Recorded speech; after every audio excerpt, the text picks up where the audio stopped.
There we go. All right. So, hello and welcome to the Practical Leadership Podcast, where leaders share their tools and practical advice to make you a better leader today. My name is Max Kozlowski. I'm going to be your host. And today we have the man that has one of the most important jobs in our community today. And you're going to hear about why I believe that is so. He has been a mentor, a consultant, and a board of advisor. He's a current director for the Center of Innovation and Entrepreneurship at Trinity University. He lives in what I consider to be the intersection of leadership, entrepreneurship, education, and innovation. And I don't think there's anyone that knows more about this subject than our guest today. He brings a lot of energy, motivation, momentum, leadership, and ultimately gets things done. And we see that every day through his work. I think he's made education practical. And as I was saying, he's in charge of developing the leaders of tomorrow. Everyone, Dr. Luis Martinez, welcome to the podcast. Thank you so much, Max. I'm thrilled to be joining you and on the topic. I'm really looking forward to our conversation today. Thank you for being here. As I was saying, I believe it's one of the most important jobs because you are working with the entrepreneurs of tomorrow. And we all know the importance of entrepreneurship in our economy. And we tend to think that it's the big companies, but it's them.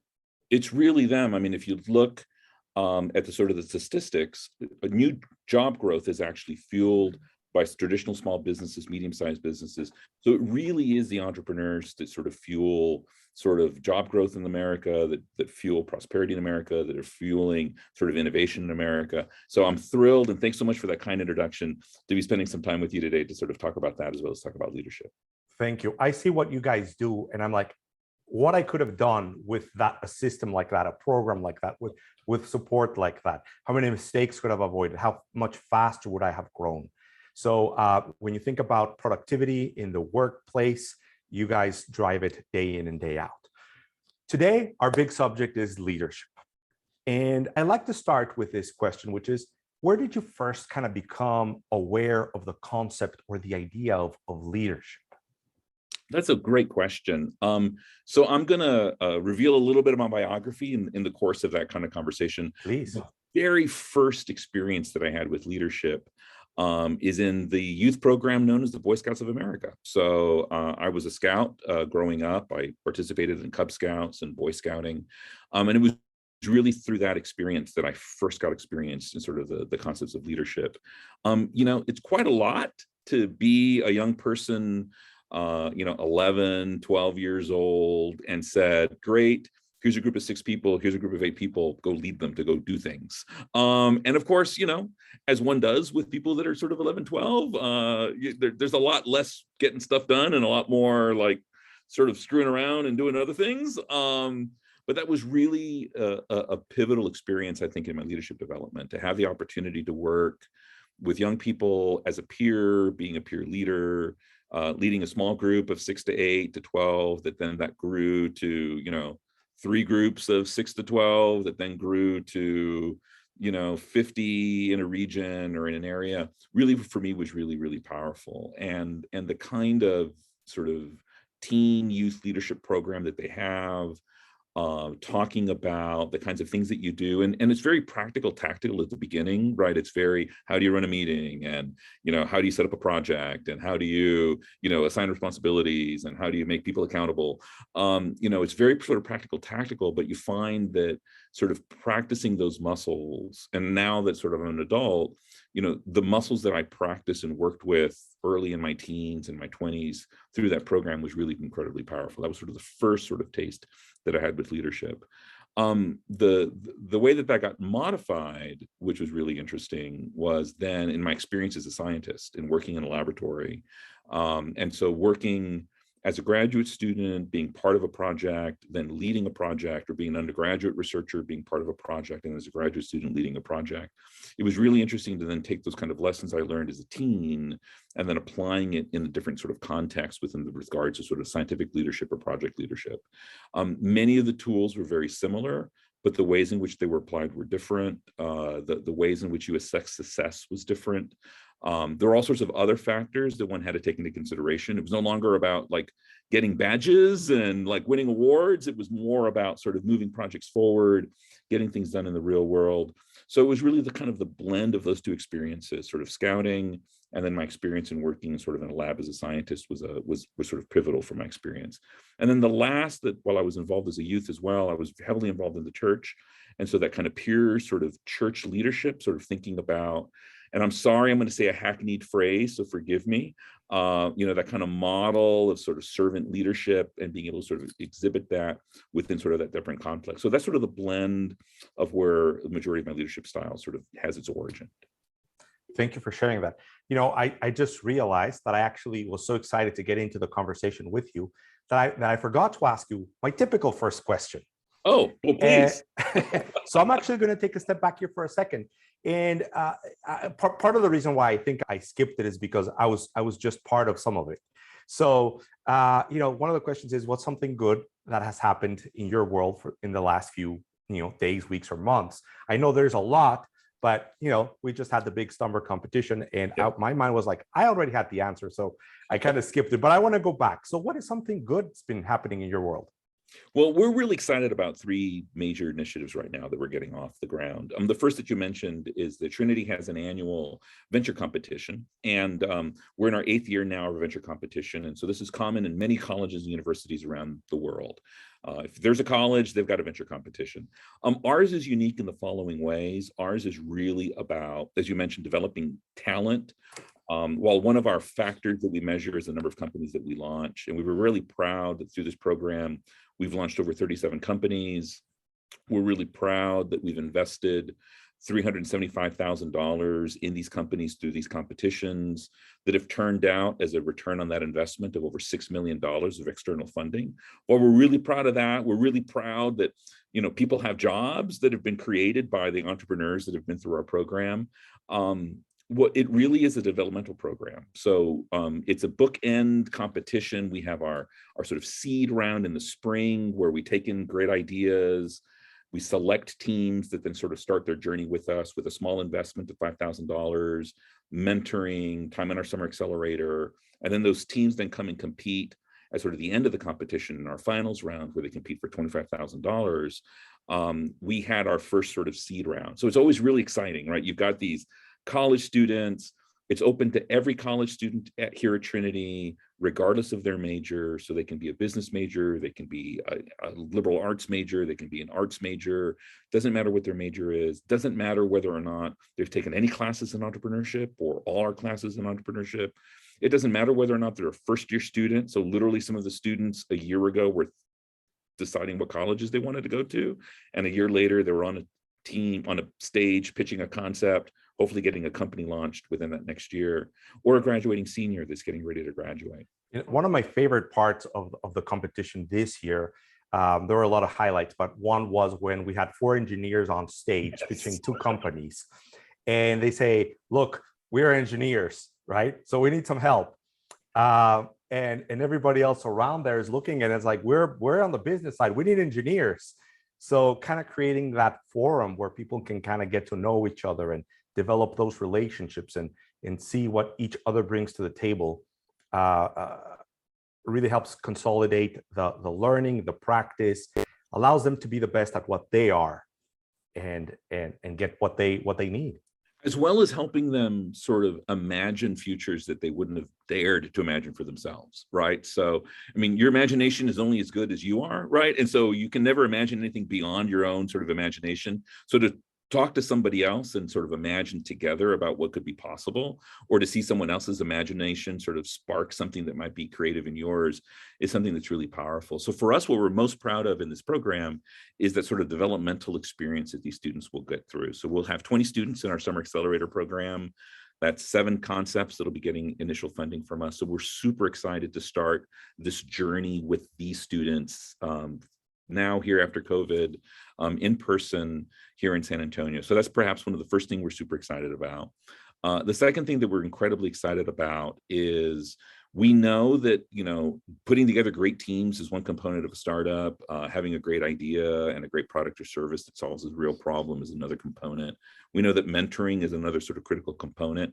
The last component is capital. And so we're excited that we're working on getting to launch a venture fund.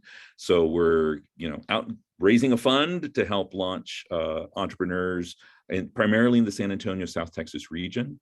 We'll be investing in companies far beyond just Trinity companies. So any company can go ahead and get investment. But what's exciting about this experience is that students will be the ones who will be making the investment decisions.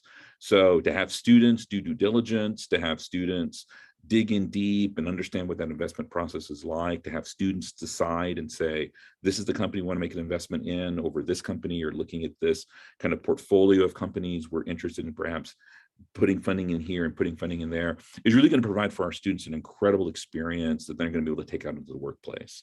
So our business school does a tremendous, incredible job with public equities.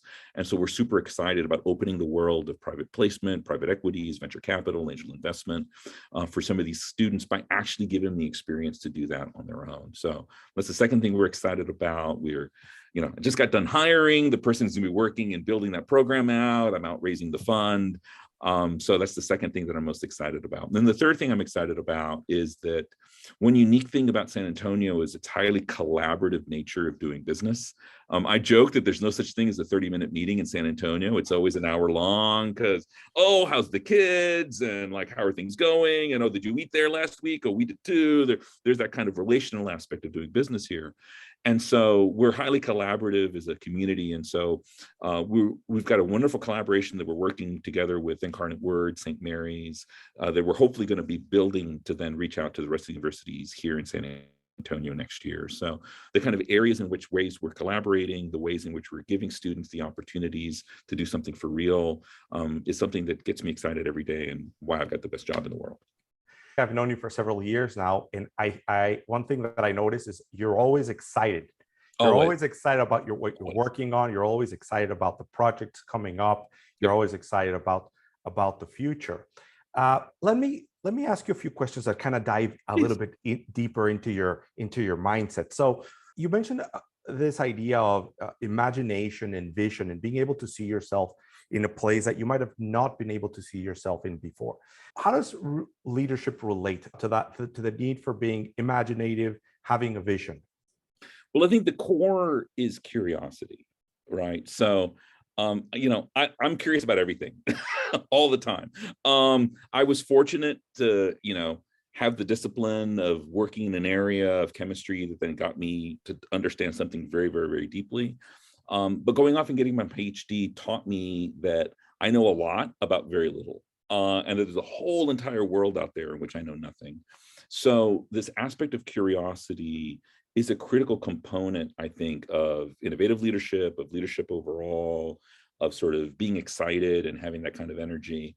Because if the core sort of driving question is, well, I don't know, let's figure that out, or, I wonder how, or if, right? Like that if, or I wonder, or how, or tell me about, like that insatiable leadership, curiosity can help drive what I believe actually to be really important leadership. Because back to sort of this imagination component, right? If you're not curious, you're not going to have that imagination. If you don't wonder what's on the other side, if you're not saying, well, I wonder, like, this is what I see the trend, if I juice this, will this really happen? Will this not happen? That aspect of curiosity, I think, is a real important critical component. And so at the heart, be curious. Now, what do you need to be curious about? Well, it doesn't really matter, right? Like, just be curious about something, because it's okay to be really curious about one specific sort of subset or one specific area. That's great. Like that area competency, that area knowledge is incredibly powerful to have. And don't think like, oh my goodness, like I'm talking to Luis Martinez and he's kind of curious about everything. And like, I'm only really curious about this corner of the world. Like, it's okay, as long as you're curious, because that curiosity then can drive the innovation. That curiosity can then drive the leadership. That curiosity can then drive sort of team formation. That curiosity can then drive culture. It's really interesting how if you look at sort of the spices of putting something together, curiosity is sort of a really powerful allspice. You want to have it in every meal. You want to have it in every dish. What a great and unique concept and approach. It kind of reminds me of something that, Einstein's been quoted as saying that we have all the answers. It's the questions we don't have. Correct. So if thinking is asking ourselves questions, the better questions you ask, the better. And you're saying, ask a bunch of questions. So Always. how do you see this? Because I talk to a lot of business leaders, owners, founders, and there's this situation where as the leader, you're supposed to have all the answers. And at the same time, the best leaders don't have the answers and ask all the questions. If you're the type of person that has all the answers, how do you make a transition to now feeling comfortable with not having the answers and asking all the questions? Or how did you get there? Because it's almost like, wait a minute, doctor, you're supposed to have all the answers. Doctor, you're the leader of this. Why are you asking all these questions? Just give us the answers. So that's a great way to sort of frame the sort of dilemma, right? So let me unpack that a little bit. So if you find yourself in a situation where you're the person who's the smartest person in the room, if you find yourself in a situation where you're the person in the room that has all the answer, you probably want to be in a different room for lots of reasons, right? It's important as a leader to have really smart people that are working with you, who will prod you and push you and say, well, what about this? Or have you considered that? Or I know you're really an expert in this, but have we considered, like, that kind of prodding is, I think, really critically important. So you want to position yourself in a situation where you've got an amazing team that will push you in that way. And whether, you want to hire the best people, smarter people that are smarter than you, and then, give them the resources to be successful, or if you want to be the dumbest person in the room, like however you want to think about it, you want to be surrounded by people that are asking questions or that will push you to ask questions if you're in a position to sort of be giving all the answers. The second sort of component to that you want to sort of unpack is that if you find yourself in a room where you have all the answers, or you think you have all the answers, be careful. There's an aspect of humility, but there's also an aspect of sort of wrong set assumptions or experiences that will not be responsive for the way the world is. If you were the smartest person in the world who had all the answers on February 21st, 2020, the world looked really different 4 weeks later. And the world looked really different a year later. And so you have to be careful, because fate, the gods, nature, the business, disruption is happening in business all the time. Change is happening all the time. We're speaking today, it's March in 2022. Inflation is a factor that a lot of people had not really been thinking at this level a year ago, 2 years ago. And then we've got employment numbers where they are. Like, that's something no one sort of expected to be. I mean, these are just two facts that if you walked in the room thinking that you knew all the answers, you would be responsive for.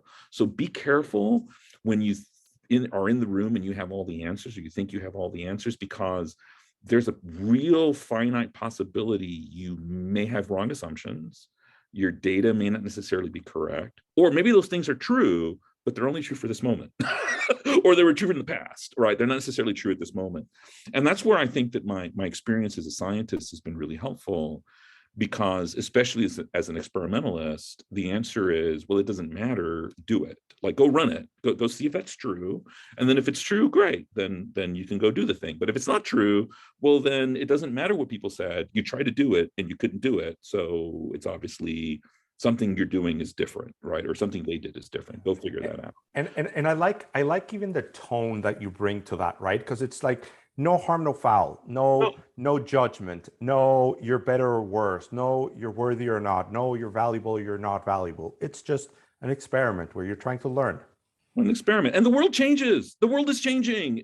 Like if there's one constant, it's change. So it's okay, right? It's okay to say, I knew everything up until this point, and then, oh my goodness, now nothing works anymore, and I've got to figure it out again.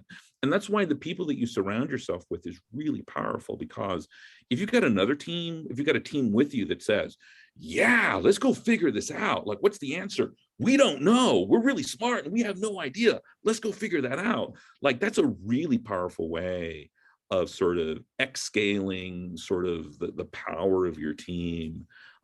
If you're working with a team that's sort of like, well, you know, we follow this criteria and you do this and you follow the flow sheet and you do this. And like, this was true in 1952. So we can go ahead and do this in 2022. Like, I mean, that's great. But when you dig a little bit deeper into how those models were created, if you dig a little bit deeper into the sort of assumptions that underlie like how that world was created, George Bach says all models are wrong. Some are useful, but all models are wrong. So it you know, you might get to an okay answer, but like the weather forecasting, like it's not going to be 100% accurate, right? You may know it's cloudy, you might know it might rain, but you know, it's 70% is going to rain, 90% is going to rain, like not sure. So that's what I think it's really important as a leader to take sort of that learner's mindset, to take that curiosity kind of driven perspective, not only with you, but also with your team. Now, there's a danger with that kind of attitude, is that too much of that leads to inaction. Too much of that leads to paralysis. So it's tempering that kind of like, well, I don't know, let's figure it out, from, well, we got to make a decision, right? Yeah. We got a fork in the road. We're going to the left or we're going to the right. Well, let's go study it more. It's like, no, we have a fork in the road. We have to go right. We have to go left, right? And so one has to be careful with that kind of sort of environment, and to make sure that you control it into the sense that it's driven towards action, or it's driven towards impact, or driven towards results, so that you keep yourself from being locked in an action. But again, adopting this kind of perspective of, well, you know, we tried it. It worked. Could it be better? Yes. Well, let's do that next time. Or we tried it. It didn't work. Okay. What did we learn? Well, don't do that. Okay, great. We'll do it. That's something different. Like that aspect of sort of running experiments, that aspect of trying. One of my favorite words in business is the following: pilot. Right? What are you doing? I don't know. I'm running a pilot. Oh, we're going to pilot this, right? It's right up there with prototype, right? It's wonderful. It's a wonderful word. Well, there's no risk, right? We're not going to transform the company. We're just running a pilot. We're not going to change your division. We're just running a pilot. We're not going to totally change everything we're doing. We're just running a pilot. Pilots are great ways in which you can kind of figure things out. And then if you decide, you know what, we really need to scale this organizational wide, or really see a really incredible business opportunity here, let's roll this out as a potential spin out, or let's go ahead and put some resources here to really kind of flesh this thing out. It can be really, really incredibly powerful. But taking that perspective of saying, well, it's a pilot, you know, let's kind of see what that is, can make you more agile, can make you more adaptable, especially in light of where sort of the current sort of rapidity at how the business cycle is shifting, the rapidity of disruption that's happening in the marketplace.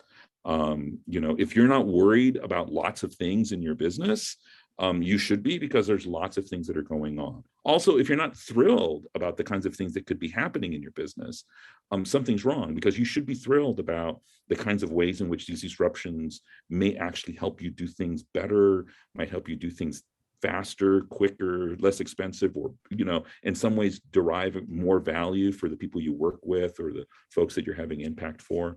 So I think that those are kind of the factors that you have to think about. Let me just take a step back, because I mean, it's been like a bundle of ideas and content and things to process. I think that our audience is going to be pausing. My apologies to the, yeah, sorry, that's a lot. But that's excellent, right? Because there's a lot to reflect on. Just a reminder, quick reminder to our audience, you could visit practicalleadership.com or practicaleadership.com. And you can download a summary, and you can also download a tool, which we're going to be talking about in just a few minutes. So you won't miss anything. You'll have some of the notes, and you will have not missed anything. One of the things that I want to talk a little bit more about is this idea of, okay, I get it. I can't be the smartest person in the room. I got to ask a lot of questions. I got to evaluate, question my assumptions. Yeah. Understand that I might have models, but they're not going to be perfect. So I have to have a healthy level of skepticism. Yes. But after all that, I got to make a decision. Yep. So how do I know when I'm ready to make a decision? How do I know when I've gotten enough information, when the team has spoken its piece and it's time to go? That's the art, right? There's an aspect of leadership that's kind of science, and you kind of talked a little bit about what that science is. And then there's the art part. And I think that the truthful answer to that unfortunately is the most unsatisfying answer is you don't know.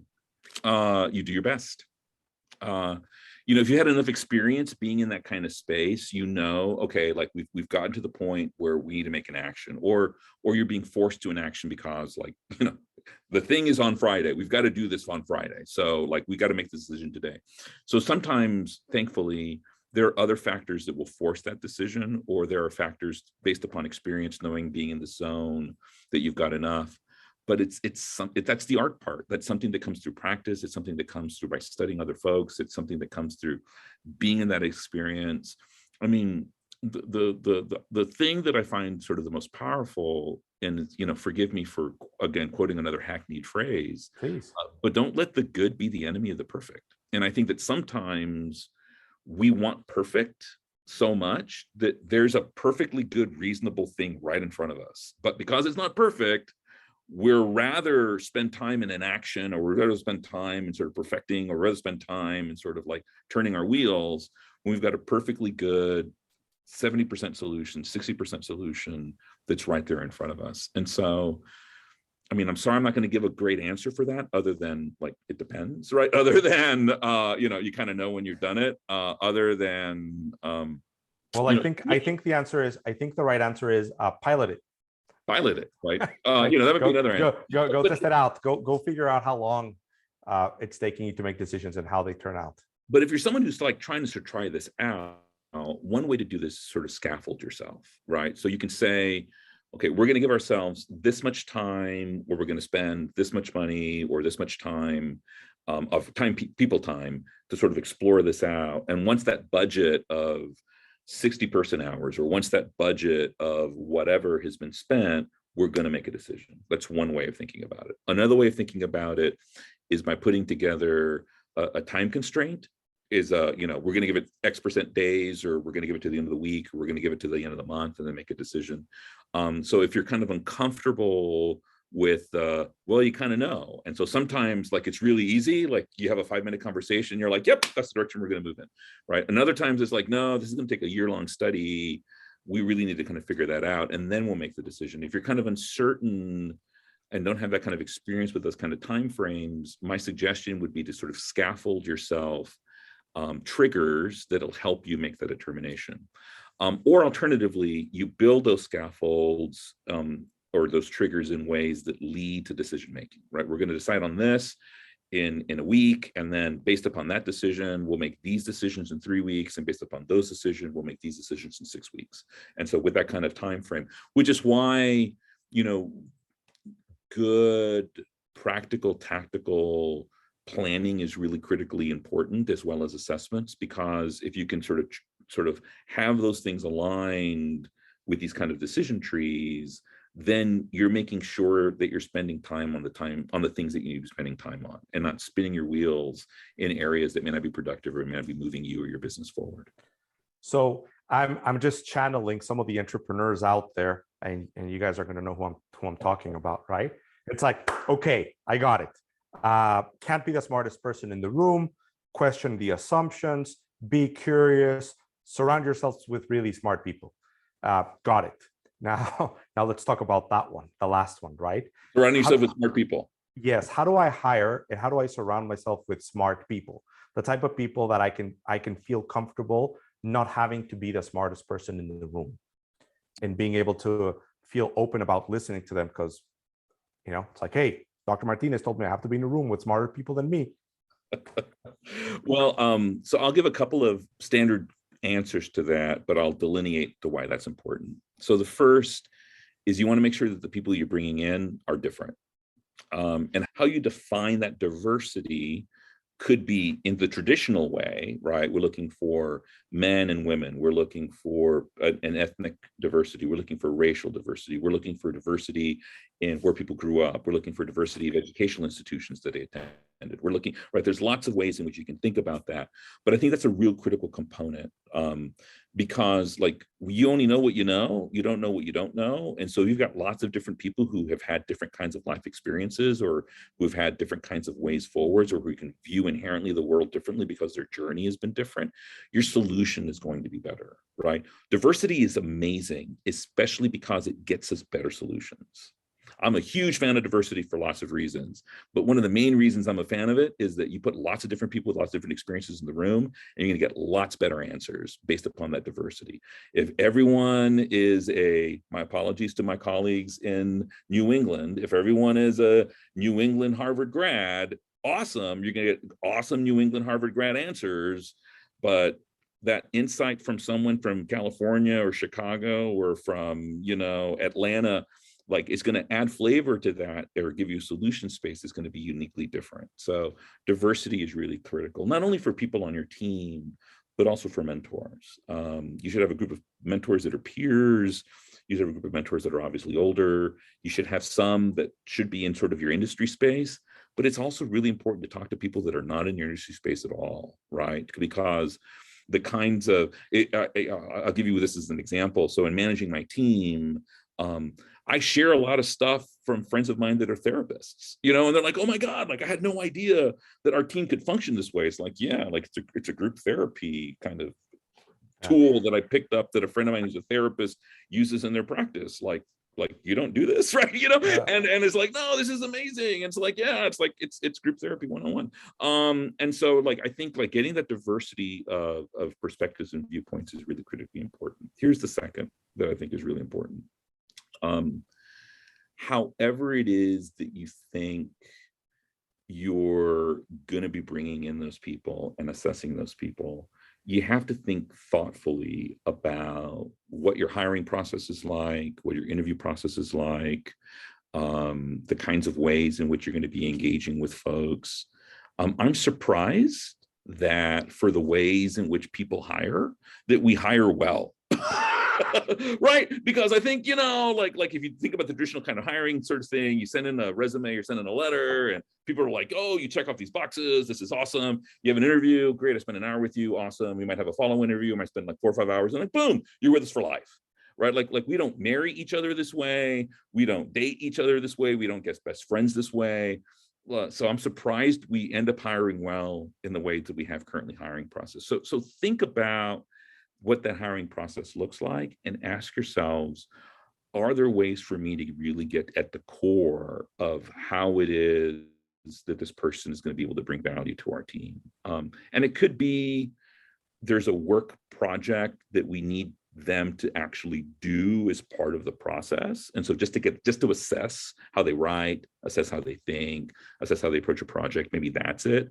I mean, yes, you want to look at what they've done in the past, but maybe like here in front of me and for the next 5 minutes, give me this, right? Maybe situational interviews are good examples of these kinds of tools.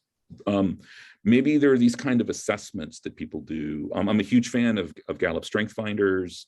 I find that tool in particular is really powerful, but there are others. There's DISC, there's all sorts of other assessments that people can do that I think can really give you some insight into how people sort of add value to your teams. But think about really carefully about your hiring process and ask yourself, like, are we using shortcuts to bring in people that perhaps may not be the best, or conversely, are we excluding voices? Again, if you value diverse teams because they give you sort of better solutions, are we excluding people in ways that perhaps we shouldn't be, unintentionally or intentionally? So I think those are two critical ways to think about it. I'm gonna try to do something here. I'm either gonna try to add a poll or ask our audience, our viewers, do you have a formal hiring process? Do you have a process that has consistently led to the talent that stays and contributes at a high level? If you do, tell us about some of your best practices. If you don't, we'll have another episode.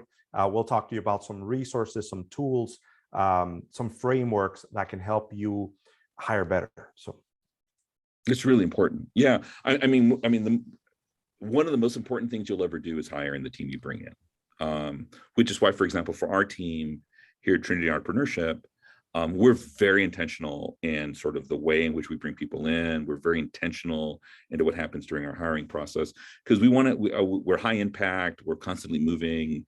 We're working with lots of different stakeholders. We want to make sure that we've got the right people in those roles that hopefully, right, the 1 + 1 is more than 2, right? Where hopefully that additional person on that team is more than the sum of that adding that person on the team. So I think that's a great poll question. I really think that I'd be curious to sort of get the results from what people in your poll sort of provide. So those are just some ways in which I think. So be diverse, think about your hiring process, get mentors that are also diverse. And then, sort of along those lines, this is kind of more on the mentoring side. You want to get a team of mentors, whether it's a concept as a personal board of directors, and so there's more than one voice. But like the responsibility of being a mentor or having a mentor is a lot to put on one person. Not because they're not capable, not because they're good, not because they're not great, but you're getting one person's experience, you're getting one person's direction, you're getting one person's kind of view. So I always like and recommend for folks to have like multiple mentors. And again, you can have like a personal mentor that's mentoring you, a group of mentors that mentor you and your career and your life and whatever, and a group of, maybe another team of mentors that mentor your business or your nonprofit. But I think it's really important to have those different mentors to help check what's happening on your board, to help, hey, this happened in my board meeting. What do you all think? And, 3 voices say, yeah, you should do that. Like, okay, great. Like, my mentors agree with my board. That makes sense. Or, like, I'm wondering if like your board is making this assumption and my experience has been right. And I'm wondering if like that kind of like conversation, I think is really critically important. So look for voices. I want to talk about that for just a second, because Please. I think you see it and I've seen it over my years of doing this. The best companies and the best leaders have no concern about having too many people helping them. No. Right?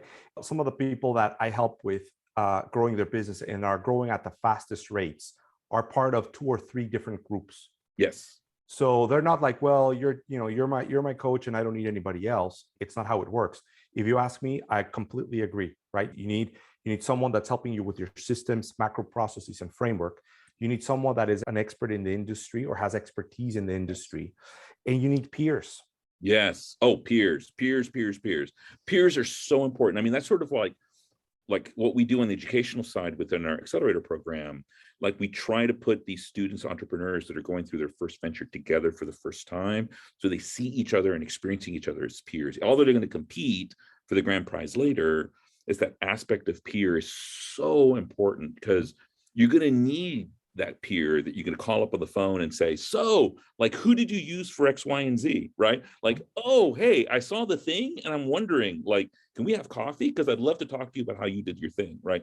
That aspect of peer-to-peer is so incredibly powerful. And again, I think that's a tool that you can use regardless of your career, regardless in your role, regardless in your sort of aspirations.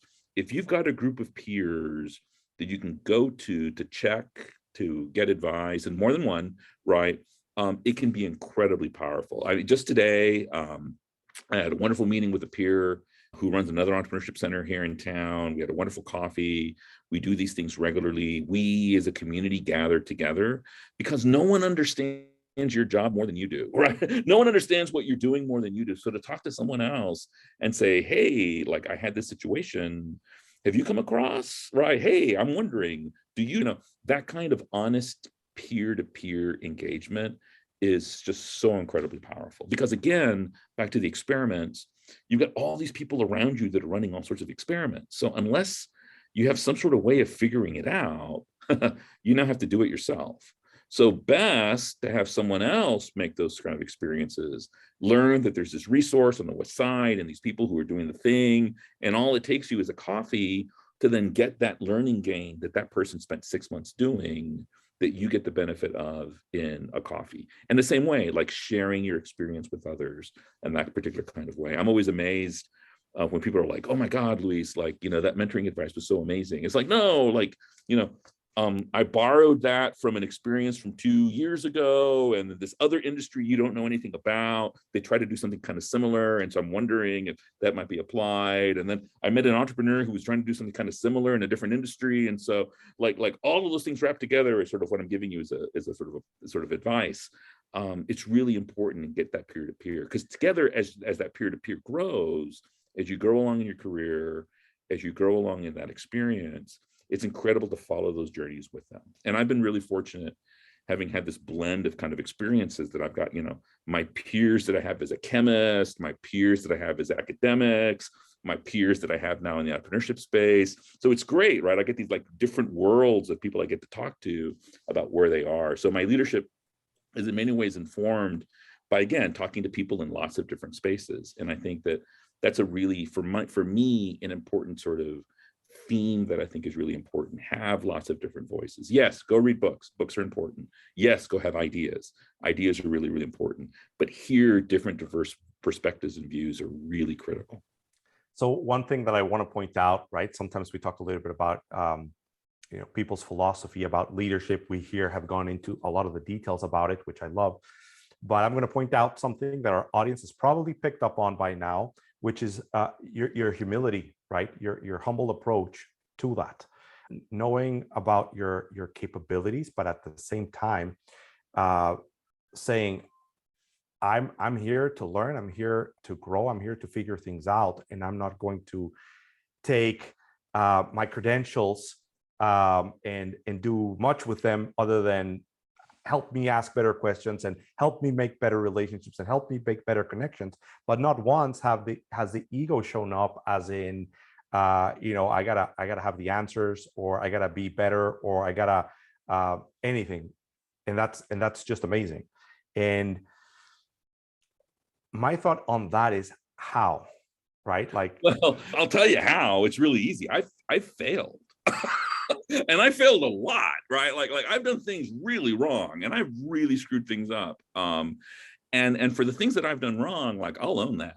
And for the things that I could have done better, I should do those things better. So I think that's been an important aspect as well, is that, if you've overcome that kind of level of adversity, if you failed, it's an incredible lesson.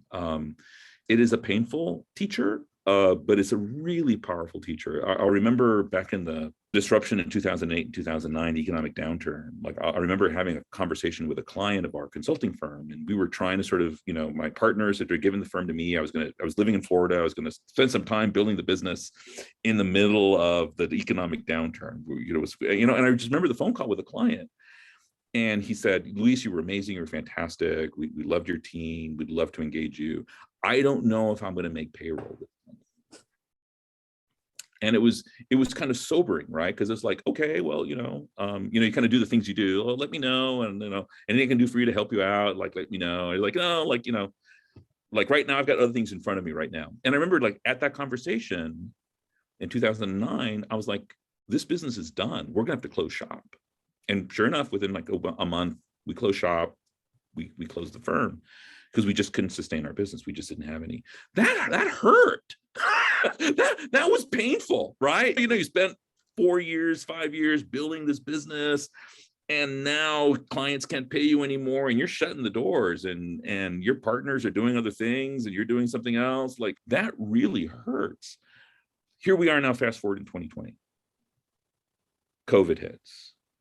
And I'm noticing those individuals that had those experiences in 2008, 2009, took those hard lessons to heart and were prepared for 2020 in ways that are not surprising, but that were in many ways were really, really insightful, right? Like those that had experiences, positive or negative, during that 2008, 2009, when COVID hit, they were ready. Oh, I know exactly what this is like. Pivot. We were doing alcoholic beverages. We're not doing hand sanitizer. Oh, I know exactly what this is like. Forget face-to-face retail. We are going online. Oh, we started online. We're going to double down online. Like, it was really amazing that those that had that formative experience of failing, not having a great experience in 2008, how they brought it in 2020 when COVID hit.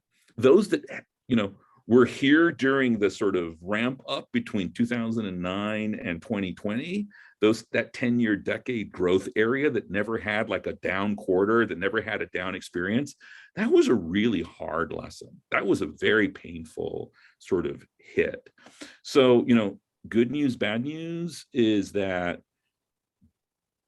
bad news, we've all gone through the last 2 years that we've gone through. Every single one of us has been impacted by COVID, and it has not been positive for all of us. Some of us have dealt with it in ways that have impacted our personal lives that have been adversely. Some of us have had it in ways that impacted our business life or professional lives in ways that affected it adversely, our family life. There's no one in the world that's been alive that has come out unscathed from COVID. That's the bad news. Here's the good news. We're ready for the next disruption, right? We had that, in 2008, 2009, not everyone had that kind of experience. And so people who had that experience were ready, and those that didn't kind of began to figure out like, oops, like what's going on here? We've all had that experience. And so I think that back to this aspect of humility, I failed. There's things I've not done well. And that failure is, while a painful lesson, perhaps the most powerful lesson that exists out there. Thank you, Doctor, for sharing that. So let me shift gears here for a second and get super practical.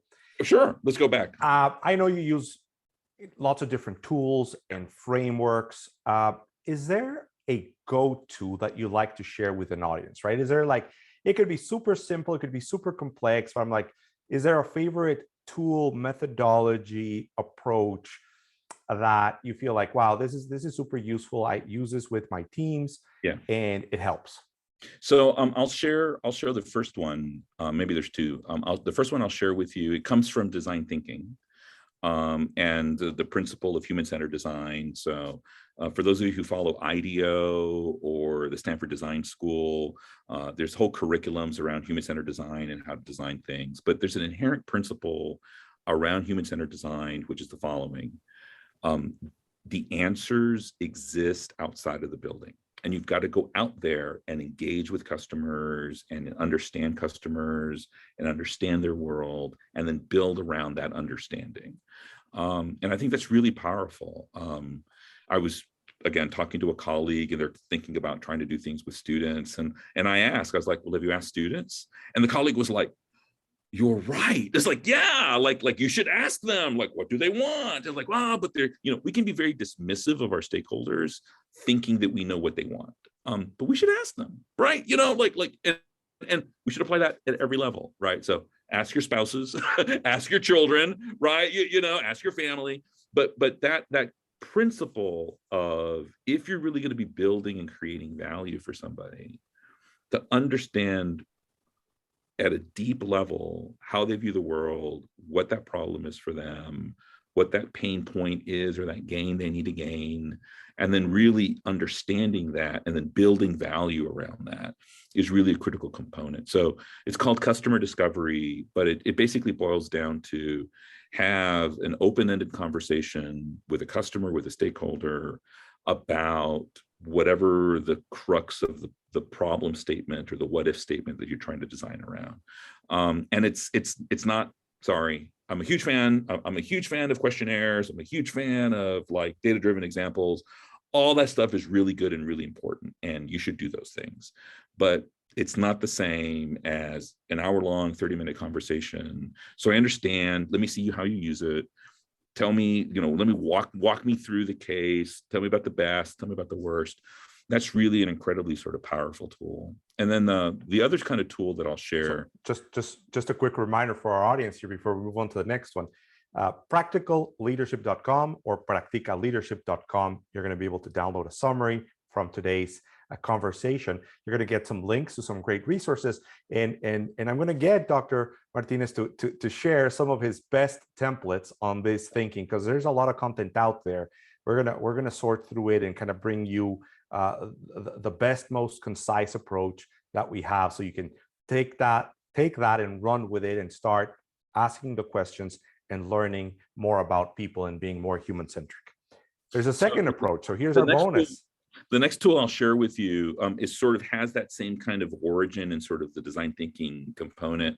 It's called the leaner canvas. Ash Myra uses it and sort of introduced that to the world as a version of the lean canvas. But what's super simple about it that's really useful is it's very simple, like problem, customer, stakeholder. Like, so somebody has a problem. So what is it? Right. And you can draw that more broadly, right? It doesn't have to be, if you're in a business, your customer. It could be your team members. It could be your spouse. It could be your family. But if you can understand things at that granular level of this person is trying to get this done, or this person is having this as a pain, or this person is having something that's a gain that they want to achieve. That fundamental understanding is really a critical tool. And then what's interesting about the leaner canvas is it introduces sort of first adopters, right? So if you think there's a problem out there that's existing, like who are the people who are beginning to go out there and look for that first solution, right? And then what are alternatives that exist out there in the world?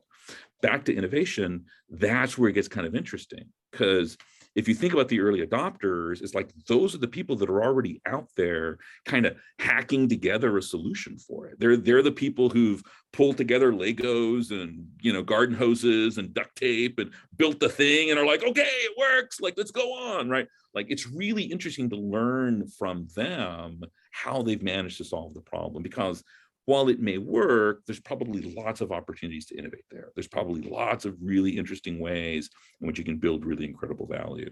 And then this aspect of sort of, you know, alternatives or people that are out there sort of solving the problem, it gets you out of your head and makes you think, well, who else is sort of solving this? And the answer is lots of people, probably better than you, right? And so, like, that's where you can begin to look at how their product, their service, their solution, their organization is trying to solve that problem. And congratulations, right? I love that. I love that question, right? Who else is solving that? Because sometimes we think that we're either the first or that it's not worth it. So it's a good question. Who else? And are they succeeding? And is there a better approach? So I have one question that I've kind of been presented with a few times. Okay. I'd love to hear your answer to this. So we talk, you know, in innovation, we gotta figure out what the problems are. We've got to ask a lot of questions. We got to dig deep. And both Henry Ford and Steve Jobs, yes. You've probably heard this before, right? So Henry Ford said that if he asked people what they wanted, they would have said faster horses. Yes. Steve Jobs said that if he would have asked people, they would have said a CD with more capacity. Right. What's your take on that? That's true. That's true. That's very true. Which is why, again, the process of customer discovery will only take you so far. That's why you've got to have a really diverse pool of people you're asking. That's why you've got to have a really diverse team of people that are surrounding you. And so my antidote to that response is, great, put that in a corner somewhere, right? Put that in a stack over here, and then ask yourself, right, is there anything that's adjacent to what they're telling me that's possible? And that's now the interesting rooms that get open, or the doors that get open. Okay, people wanted a horse with more horsepower. Okay, great. Let's put that aside, more horses, right? Is there anything that might exist that's adjacent to that? Well, you know, there's a steam engine thing that just got invented. Like, maybe, it's not there yet, but maybe, right? It requires all this infrastructure, and it requires, like, well, what would that look like, right? And so when you have that kind of response, right, more CDs, ask yourself, put that aside and say, okay, is there something adjacent to that that's possible? Not doable, that's different, not done, that's easy, possible, right? What can I sort of imagine based on that? Or better yet, have a team begin to adopt that. It's called the adjacent possible. It's something that we try to teach when we try to teach people about think about innovation. Like, you know, what's adjacent to what's known? Or alternatively, are there ways in which you can pull together two things that seem to be unrelated, that together then open up new possibilities, right? The genius of the iPhone was instead of putting a phone in your pocket, I'm going to put a computer in your pocket that does phone things. Once I've done that, right, now all sorts of things happen, right? Now I can put a GPS thing in there, and now I can like have you put a camera in there and an accelerometer in there. Like now moving from having a phone that's a computer to a computer that does a phone opens up all sorts of different possibilities, right? So I think looking at that adjacent possible, I think is really critically important.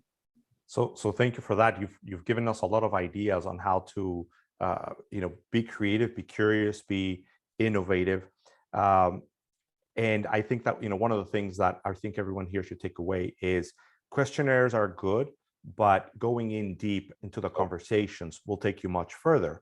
Because and also validate, right? Because I mean, the thing about questionnaires are the only response you get from questionnaires are from people who like to answer questionnaires, right? So either, right, they're really angry at you, and so they're kind of skewed because it's people who are telling you how mad they are at you, or they're people that are good at questionnaires who fill out questionnaires, right? So you got to go back in there and validate, because it could turn out that things are not as rosy as you think they are, because you've made them so upset they don't want to take the time in answering the questionnaire because they want nothing to do with you. Or alternatively, things are actually better than you think they are based upon the questionnaire, because only the people who are really angry at you are taking the time to tell you how bad you are, right? So questionnaires are important, but validate conversations, real data with real conversation. Because in those conversations, sometimes you can ask the simplest of questions that might be the most powerful of questions that you might have not thought of until you're having a conversation and you're not so bound by structure. Because my approach to the horses question, the iPod question was, well, why do they want faster horses? It's like to get from point A to point B faster, to be able to transport more stuff. How can we do that?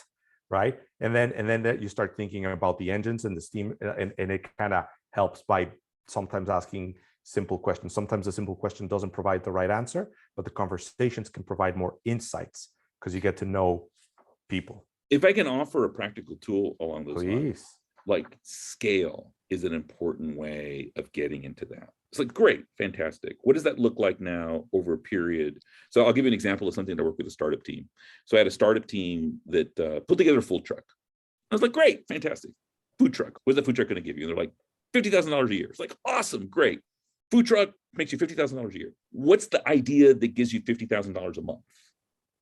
And they're like, oh, I don't know, 12 food trucks. I'm like, okay, cool, 12 food trucks, right? $50,000 a month, great. Where's the one that gives you $50,000 a week? And they're like, I said, better, $50,000 a day. And they're like, and I'm like, oh, yeah, that's not a food truck, is it? Like, yeah, you're pushing the order of magnitude. You're pushing the thinking. So this aspect of scale, right? And they're like, no, that's not a food truck. It's like, exactly. And I told them, and it was amazing when the gears turned on this team.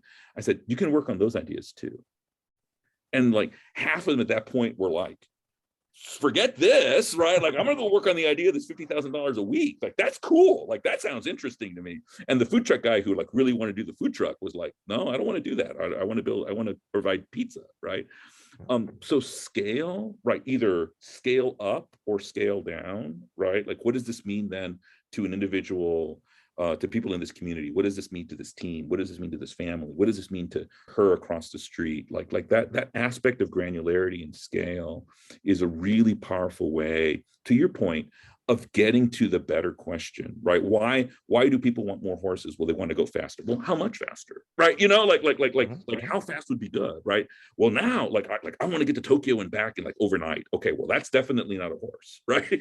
Right? That's something else that we now have to. So I think if you're looking for a cheat sheet and you're in practice, scale or magnitude is a way of thinking about how to kind of push the envelope in that particular kind of way. That is such a powerful tool, right? So think about what your idea looks like at 10x, what it might look at 20x, 50x, 100x, and imagine what could be possible, because that's kind of where we started with this conversation. We got to be curious. We got to have imagination. We got to be able to see what we might what we can't see, but what could be. And we've got to stretch that imagination. We got to figure out how to get in a room with smarter people than ourselves. We got to make sure that we're understanding and questioning our assumptions. Use frameworks, but consider that they're not going to be perfect either. Correct. You'll have a healthy level of skepticism around it. And think about business as a bunch of pilots. You're testing, you're learning, you're testing, you're learning, as a way to continue to iterate and innovate and learn, which was one of the big things of our conversation here today, right? So if you're going to be innovative, use a design thinking approach, a linear canvas approach, adjusted possibilities, which are all about iterations. It's about learning about your consumers, being consumer centric, having deep conversations that provide big insights, and then iterating on those insights to get deeper and deeper, better and better. When it comes to the team, so we covered a lot. I can't believe it. Right? That's been an hour. Oh my goodness. So get a bunch of mentors. Make sure that they are a diverse group of mentors. You need peers. You need people that are older. You need people that are, experts in their fields, so they can provide you with points of view that are going to be unique and that are going to be valuable. And then you really talked about this, which I really love, which is think about how you marry people and think about how you hire people. Yes. And how can you actually learn something from that? So you said, is there a work project? Can you do situational interviews where you can kind of go deeper into how somebody is going to act, how somebody is going to behave? So with that, you can build a team that can help you be smarter, where you don't have to be the smartest person, can give you a bunch of different points of views, allows you to be curious. Yes. You don't have to have the answers, right? And you kind of be customer centric. A reminder for our audience, summary, practicalleadership.com, practicalleadership.com. You'll be able to download it. What are some of your words of wisdom that you're like, look, you want to become a better leader, you got to keep that? Or a separate question, which might be, what's one of the most important things you've learned in business or in life? Wow. Share from my bias as a university professor working with young people, that people should spend some time with folks that are in that sort of critical 18 to 25-year-olds. They're different. They're just looking at the world in a very different way. The world that they're inheriting is going to be very different. The kinds of things that drive them are very different. Their impact and their experience with COVID is really powerful. This generation, regardless of where you fall after that generation or older than that generation, is really very unique. And some of us have children in that age, and it's wonderful and it's great. And having those conversations with your kids is helpful. You want to talk to their friends, right? You want to talk to other people, because like the way in which they're approaching the world is so drastically different than any generation that's come prior to it. I mean, it's really this interesting inflection point of technology, of climate change, of media, of the pandemic, of the way in which kind of world affairs have happened, of economics. Like this particular generation is very distinctly different and unique. And so to be a better leader, especially for tomorrow, take someone between 18 and 22 out for some coffee, or engage with them in Twitter or Instagram, right? Because that's how they're engaging. And begin to understand like how they're approaching the world, because like the world that they will inherit and the world they will be making sort of changes in is coming. And millennials are in the workplace now, so we can talk about those young millennials all you want to. They're raising kids and buying homes, right? So it's this other kind of generation that's coming of age. I'm fortunate that I get to work with these young people every year, every day. Literally every class that walks in is slightly different, but there's just something really unique about this group. And so that would be my recommendation. Wow. Talk to folks that are in this range.